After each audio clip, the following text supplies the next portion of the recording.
E aí galera da Geometria Espacial, tudo beleza com vocês? Tudo tranquilo? Aí a nossa segunda parte falando sobre triedros. E aí com essa parte a gente finaliza a geometria espacial de posição e já adentra uma coisa mais palpável, mais de cálculos, né? Que no caso seria a geometria espacial métrica, com poliedros e suas ramificações e depois corpos redondos. Tá bom? E o que Slash traz de interessante para nós agora? Já apresentar algumas coisas sobre congruência de triedros e apresentar para vocês o que são ângulos poliédricos convexos. Essa expressão complicada para dizer que é um poliedro ilimitado. Ou um poliedro, não vou dizer aberto, mas é um poliedro limitado, né? Ou seja, tem uma das suas bases, uma das suas superfícies, ela não é colocada na figura, portanto você gera uma figura ilimitada para você fazer o procedimento que é um poliedro limitado. Bom, isso é a última parte. E essa congruência de triedros, botei duas figuras aqui, tá bom? E aí um conceito de que um triedro ele é congruente ao outro se e somente se é possível estabelecer uma correspondência entre suas arestas e as do outro, de modo que, aqui é o conceito, a definição de congruência. Seus diédros são ordenadamente congruentes aos diédros do outro. Suas faces são ordenadamente congruentes às faces do outro. Vamos traduzir isso aqui, tá? Então, perceba a figura à tua esquerda e à tua direita. Quando eu me refiro a faces, eu estou me referindo à superfície V Azinho, Azinho V Bzinho, Azinho V,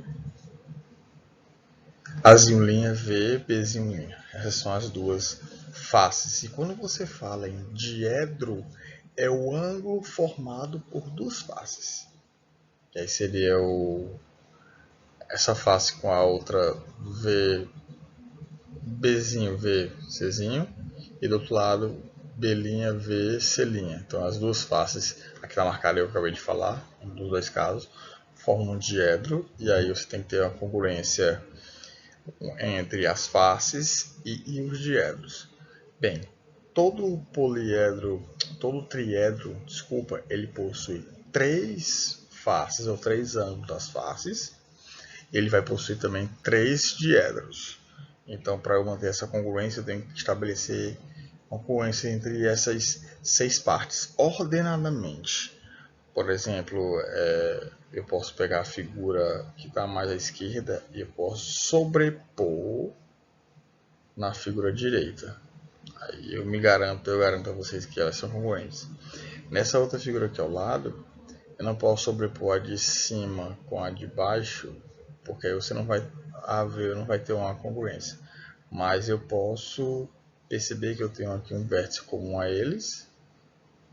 E se eu rotaciono essa figura aqui de cima, se eu rotaciono elas 360 graus em relação ao eixo X, ou seja, X se ela rotaciona aqui, se eu rotacionar ela pode se colocar em cima da figura de baixo. Também são dois casos de congruência de triedros. E aí eu não, coloquei para vocês, colocando para vocês aqui, dois tipos de congruência de triedros. Quando eu falo de congruência de triedros, lembre o seguinte, ela é muito semelhante, ela é muito parecida com as definições de congruência de triângulos. Já vi até uns termos que você pode utilizar para melhorar esse entendimento, caso você queira.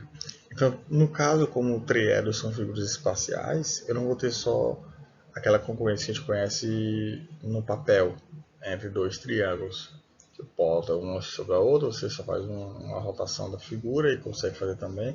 Não, aí eu tenho duas diferenças. Eu tenho uma congruência direta, que é quando os triedros podem ser superpostos por movimento de rotação e translação, ou seja, você rotaciona no próprio eixo ou entre o eixo, um eixo Y ou um eixo X qualquer, ou uma congruência inversa, é quando os triédros são congruentes, satisfaz a definição, mas a definição que eu coloquei anteriormente, mas não são superponíveis, ou seja, você não consegue sobrepor, usando translação e rotação, uma figura em cima da outra. E para exemplificar, eu trouxe para vocês aqui um plano, esse plano aqui, ó. Aqui é um plano, vou botar um plano alfa qualquer. E perceba que esse plano está espelhando duas figuras. Está espelhando essa primeira superfície aqui, esse primeiro triedro, com esse outro triedro aqui de baixo. Tá? E como eles são figuras espelhadas, separadas por planos, eu estou um exemplo com congruências inversas. Perceba que essa figura aqui, que eu circulei à sua esquerda, e o triedro aqui de cima, existe uma congruência direta entre elas, porque eu posso só rotacionar. Perceba que eu posso só rotacionar esse formato aqui, ó. A figura aqui de baixo, rotaciono ela e ela encaixa também na figura aqui de cima. Beleza? E aí não é o que acontece, por exemplo, com essas duas figuras aqui de baixo. Elas possuem congruência inversa. Tá bem escrito aí no nosso desenho. Eu coloquei essa figura, eu vou até apagar essa parte agora aqui. Eu coloquei essa estrutura aqui desse formato para quando você for entender o que é congruência inversa e direta, você olha para essa figura e você percebe onde está a inversibilidade e a congruência direta delas aí. Ok? Tranquilo? Boa? E aí, quais são os critérios do caso de congruência que existem entre eles? São 4. Ou seja, é a mesma coisa do triângulo. Todo triângulo ele possui 3 lados e 3 ângulos internos. É? Para eu dizer que um triângulo congruente a outro ou semelhante a outro, a gente tem critérios mínimos necessários. Eu preciso de 3 elementos conhecidos para poder determinar isso. Ou 3 lados, ou 3 ângulos, ou uma mistura entre eles. E aqui é do mesmo jeito. Eu preciso de faces ou diedros para eu poder estabelecer essa relação.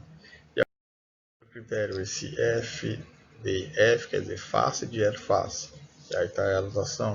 Se dois triedros têm ordenadamente congruentes, duas faces e um diedro entre essas faces, que compreende essas faces, então esses também são congruentes. Segundo critério, dois diedros e uma face entre eles, né? Uma face comum a eles. Eu vou ter também aí está escrito bonitinho, dois triedros congruentes. Também posso ter as 3 faces congruentes, ou então eu posso ter os 3 diedros congruentes. E aí você faz o seguinte, quando você for analisar essa congruência de triedros, você que for ministrar essa aula algum dia na sua vida de geometria espacial também, alguma sala de aula para o ensino médio, você pode trazer isso para congruência de triângulos, sabendo que esse F aqui, que é de face, você pode trocar por lado do triângulo. Assim como esse D aqui, você pode trocar por ângulo. Você troca por ângulo. Eita, quase que não saiu. Pronto. Então perceba que eu teria nesses dois casos que estão aparecendo aqui na tela. Eu poderia ter lado, lado, lado. E no quarto caso, ângulo, ângulo, ângulo. Que são casos que aparecem nos triângulos também. Se você precisar fazer uma alusão à comparação desses congruentes de triedros para você entender melhor, você pode fazer esse formato aqui, tá bom? E aí, para que a gente possa finalizar essa parte de diedros e triedros e entrar no nosso próximo encontro já em realmente geometria espacial métrica, com algumas coisas interessantes, algumas coisas referentes até a cinema, a filosofia, que a geometria espacial traz isso, ela consegue encaixar esses aspectos, eu tenho aqui os ângulos poliédricos convexos, que é um conceito abrangente de diedro e triedro, né? Então é dado um vértice qualquer, e aí eu pego semi-espaço formado por essas semi-retas A1, A2 até a N, e aí quando eu junto toda essa superfície, eu tenho a criação do que seria um ângulo poliédrico convexo. Não é um poliedro, porque perceba que aqui, ó, não está fechado. Por não estar fechado, não posso considerar um poliedro. Ou um poliedro limitado. Aqui vai ser um poliedro limitado. Ângulo poliedro convexo. E aí eu consigo com vocês, ó. Dado número finito n, né, menor ou igual a 3, porque a superfície mínima para esse tipo de situação é o triedro, por isso n maior ou igual a 3. Aí estou mais semi-retas, como eu já falado, de origem. E aí tais que o plano de duas consecutivas deixa as demais no mesmo semi-espaço. Então, por exemplo, VA2 e VA3, o plano entre elas junto com a semi-reta VAN forma um semi-espaço, assim por diante. Então eu junto tudo isso aí e a interseção desses semi-espaços, lembrando que é semi-espaço, é você pegar um plano e uma reta qualquer, formou o semi-espaço, que é uma superfície em 3 dimensões. E aí quando você faz a interseção de todos os semi-espaços criados nessa figura, você tem o que a gente chama de ângulo poliedro convexo, né? E aí, vamos supor, se eu quisesse fazer um corte bem aqui nela, esse corte que fosse ligar a minha superfície nesse formato, tá vendo aqui, ó, o formato que está sendo ligado?